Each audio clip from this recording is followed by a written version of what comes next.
Iran की Chabahar port को लेकर भारत के एम्बिशंस नए नहीं हैं। भारत पिछले 10 साल से एफर्ट कर रहा है कि चाबहार पोर्ट पर कंस्ट्रक्शन कर सके और वहां पर अपना असर और रसूख कायम कर सके। IMF ने आइंदा माली साल टैक्सेस का हदफ 11,000 अरब रुपए से जायद रखने की ख्वाहिश जाहिर कर दी। ज़राई आमदन को भी इनकम टैक्स के दायरे में लाने का मुतालबा कर दिया।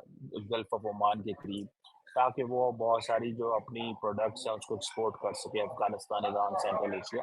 बेसिकली मकसद तो यही है ताकि वो इस हवाले से पिछले 5 सालों में जितनी भी डेवलपमेंट्स हुई थी हमने उन पर नजर रखी हुई थी और गाहे बेगाहे हम आपको उनसे आगाह करते रहते थे। और ईरान के साथ कोई भी बिजनेस करेगा, कोई भी डील करेगा तो उसके ऊपर सैंक्शंस लगेंगी।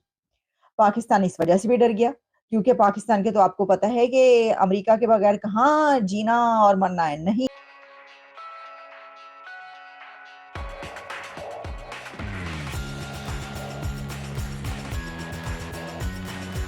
बज़ाहिर यही नज़र आ रहा था कि फंड्स की कमी और डिलेड इन्वेस्टमेंट्स की वजह से भारत चाबहार से आउट हो चुका है और चाइना की एंट्री चाबहार में हो चुकी थी।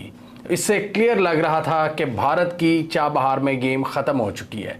लेकिन भारत ने अब रीन्यूड एफर्ट्स किए हैं और एक और मुआहदा किया है ईरान से कि अगले 10 साल में वो ईरान की चाबहार पोर्ट पर इन्वेस्टमेंट करेगा और वहां से अपनी जो गुड्स हैं उनको आगे लेकर जा सकेगा।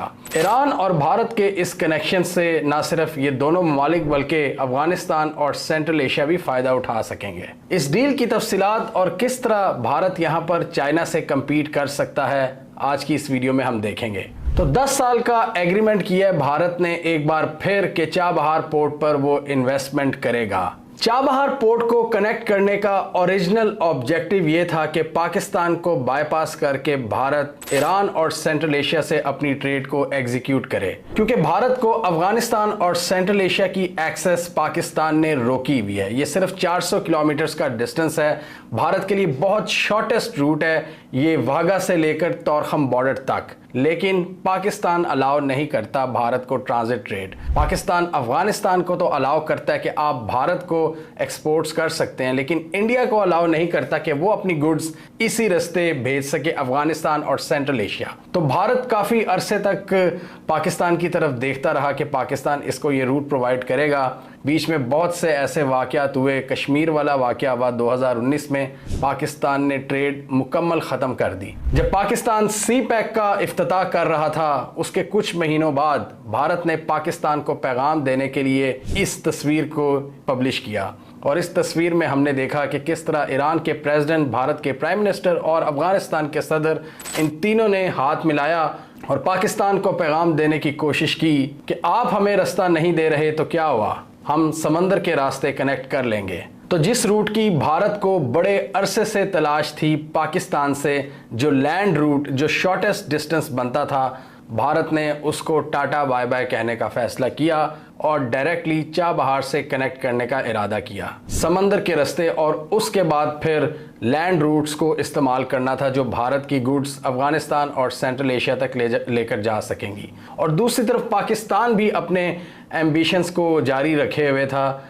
कि किस तरह सेंट्रल एशिया से कनेक्ट करना है अफगानिस्तान के रास्ते। और इस वीडियो में हमने बड़ा डिटेल में एक्सप्लेन किया था कि किस तरह पाकिस्तान के भी वो एम्बिशंस अभी तक पूरे नहीं हो सके कि अफगानिस्तान के रास्ते हम सेंट्रल एशिया को कनेक्ट करेंगे अफगानिस्तान में सिक्योरिटी मसाइल की वजह से। और 2020 में जब भारत को बहुत से स्ट्रेटेजिक मसाइल का सामना करना पड़ा, वहीं पर भारत को ईरान के इस प्रोजेक्ट से भी काफ़ी ज़्यादा नाकामियाँ देखनी पड़ी और ईरान ने इनको की प्रोजेक्ट से निकाल दिया क्योंकि भारत इन्वेस्टमेंट्स नहीं कर रहा था।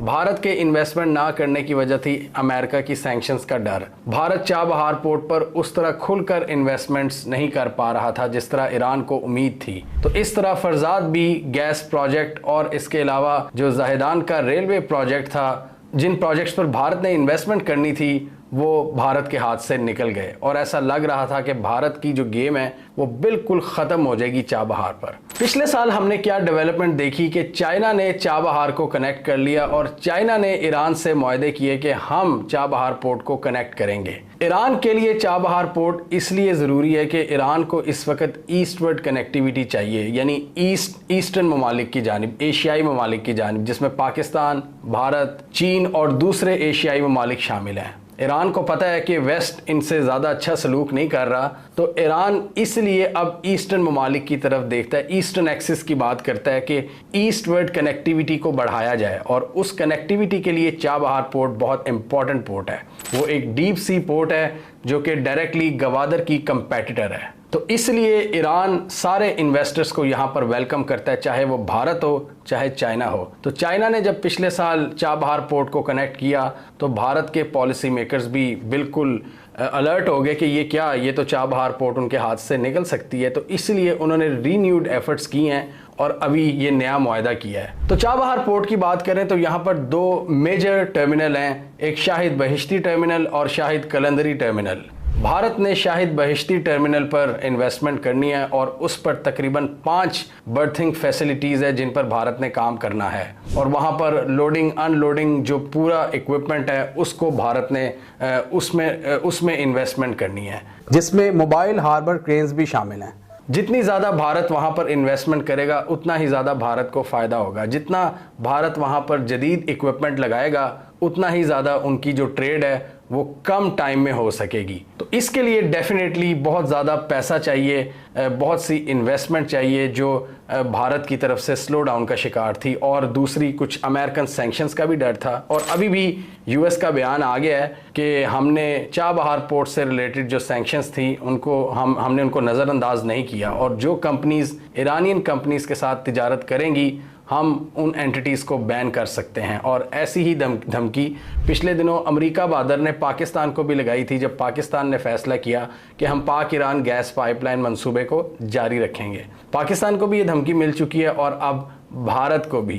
भारत ने फ़िलहाल इस हवाले से कोई रिएक्शन नहीं दिया अमेरिका के बयान का, लेकिन वो इसको आगे लेकर चलना चाहते हैं। और याद रहे कि 2018 में जब न्यूक्लियर डील कैंसिल हुई थी अमेरिका की ईरान के साथ, तो अमेरिका ने जब फ्रेश सैंक्शंस लगाई थी उसके बाद भारत ने तेल लेना भी बहुत हद तक कम कर दिया था। ऐसा नहीं हो सकता क्योंकि आईएमएफ का प्लान जो है वो आप अमेरिका से ही ले रहे हैं एक तरीके से, और आपके पर अमेरिका के बड़े एहसानात हैं और आप समझते होंगे कि आपके भी उसके पर एहसानात है। लेकिन प्रॉब्लम यह है इसके अंदर कि आप अमेरिका के बगैर नहीं चल सकते। ठीक है जी। तो जिस वक्त ये बात की गई, अच्छा अब ईरान के प्रेसिडेंट रईसी जो है जब विजिट कर रहे थे तो हुआ क्या? हुआ ये कि उसी वक्त अमेरिका की तरफ से क्या दिया गया, जब उनसे सवाल किया गया डेली प्रेस ब्रीफिंग्स के दौरान, तो उन्होंने कहा कि एग्जैक्टली हम देख रहे हैं, होशियार रहें, ये सैंक्शंस लगेंगी, जो भी कारोबार करेगा, जो भी बिजनेस करेगा ईरान के साथ। तो अब क्या हुआ? इंडिया ने तो ईरान के साथ कर लिया एग्रीमेंट, 10 साल का चाबहार का पोर्ट का ये एग्रीमेंट है। तो उसके अंदर खबर ये आ रही है कि इसी तरीके से सवाल किया गया प्रेस ब्रीफिंग के दौरान अमेरिका में, और वेदांत जो उनके स्पोक्स पर्सन है उनसे पूछा गया कि जनाब ये जो है सिलसिला, तो उन्होंने कहा कि हाँ सैंक्शंस का खतरा है और जो भी उनके साथ कारोबार करेगा तो उसको जो है वो उसके ऊपर ये तलवार जो है ज़ाहिर के लटकती रहेगी कि सैंक्शंस लग सकती हैं। लेकिन आपका क्या ख्याल है कि इंडिया पर सैंक्शंस लगेंगी ईरान के साथ कारोबार करने पे? आप मुझे ये बताइए कि क्या इंडिया ने जब तेल लिया है रशिया से, जिस वक्त यूक्रेन और रशिया वॉर स्टार्ट हुई है और अमेरिका की तरफ से बहुत ज्यादा दबाव था और पूरी दुनिया को कहा गया था कि रशिया से कोई तेल नहीं लेगा, रशिया के साथ आप अपने ताल्लुकात खत्म कीजिए, क्या आपने देखा कि उस वक्त इंडिया ने उनसे तेल लेना छोड़ दिया? ऐसा नहीं हुआ। इंडिया ने भरपूर तरीके से दबा के तेल लिया है रशिया से। जिस तरीके से वो चाहते थे उन्होंने रशिया के साथ उस दौरान भी कारोबार किया। किसी ने कुछ कहा? कोई कुछ नहीं कह सका। किसके ऊपर सैंक्शन लगी? क्या इंडिया के ऊपर सैंक्शंस लगाई गई थी? नहीं लगी। इसकी वजह है